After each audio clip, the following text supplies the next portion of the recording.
আজকের আইবুড়ো ভাতের কিছু মুহূর্ত তোমাদের সঙ্গে শেয়ার করছি। ভিডিওগুলো করে রেখেছি, ভিডিওগুলো এডিটিং করতে পারিনি জন্য পোস্ট করতে পারিনি। আর এডিটিং করা যে কতটা কষ্ট আর কতটা দেরি লাগে, যারা এডিটিং করে তারাই একমাত্র বোঝে, বা যারা ব্লগ করে তারাই একমাত্র বোঝে। প্রচণ্ড চাপ। আর সত্যি কথা বলতে সেরকম সময়ও পাওয়া যায় না।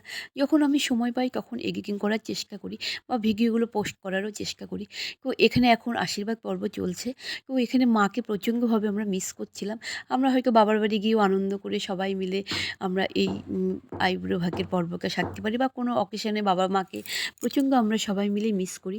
আই মিস ইউ মা, তুমি যেখানে থাকো খুব ভালো থেকো। সো হ্যালো এভরিওয়ান, কেমন আছো তোমরা? আশা করছি ভালো আছো। আমি তোমাদের মৌদি বলছি। কিছু কিছু মানুষের হয়তো মৌদি হয়ে উঠতে পারিনি, সবার যদি নাও পারি, কিছু কিছু মানুষের জন্য আমি বৌদি হয়ে উঠতে পেরেছি। কারণ কিছু মানুষ আমাকে এত ভালোবাসে আমার এই ব্লগ ভিডিওগুলোকে, যেখানেই দেখতে পাক বলে, "দিদি তুমি সুন্দর ব্লগ ভিডিওগুলো বানাও।" তো যাই হোক, ভাস্কির বিয়ে মার্চ মাসের ৯ তারিখে। তো জানি না আমার কি হবে যাওয়ার। আগে কিছু বলব না, কারণ আগে কিছু বললে আমার হয় না। তো যদি আমি যাই, ১ম থেকে লাস্ট অবধি ভিডিওগুলো পোস্ট করব। তোমরা একে, একে সব দেখবে আর আমার পাশে থাকবে। তো এখন একে, একে সবাই আশীর্বাদ করছে। ১ম এ বুনুর শাশুড়ি মা আশীর্বাদ করল। তারপরে আমরা একে, একে এখন সবাই আশীর্বাদ করছি। আর তোমরা একটু ভগবানের কাছে প্রে করবে ওদের দাম্পত্য জীবন যেন অনেক সুখের হয়, শান্তিময় হয়। সবাইকে জানাই, ফেসবুক ফ্রেন্ডদের জানাই আমার তরফ থেকে হ্যাপি হোলি। তো সবাই ভালোভাবে শান্তিভাবে রং খেলবে, যেন কোনো প্রবলেম না হয়। তো যাই হোক, আমার এই ভিডিওগুলো তোমাদের যদি ভালো লেগে থাকে তাহলে কমেন্ট বক্সে কমেন্ট করে জানাবে। আর ফেসবুক থেকে দেখে থাকলে লাইক কমেন্ট করে ফলো করে দেবে। আর হ্যাঁ বন্ধুরা, ইউটিউব থেকে দেখে থাকলে চ্যানেলটিকে সাবস্ক্রাইব করে দেবে।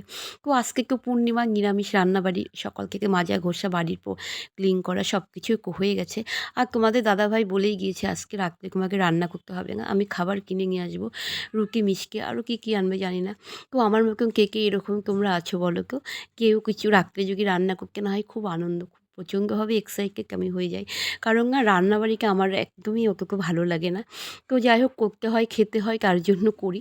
তো বন্ধুরা, আমার এই ভিডিওগুলো তোমরা এত ভালোবাসো, এত ভালো লাগে, যেখানে যেই দেখতে পাক বলে কি, "দিদি ভাই তুমি সুন্দর ব্লগ বানাও।" চলো বাই, বাই।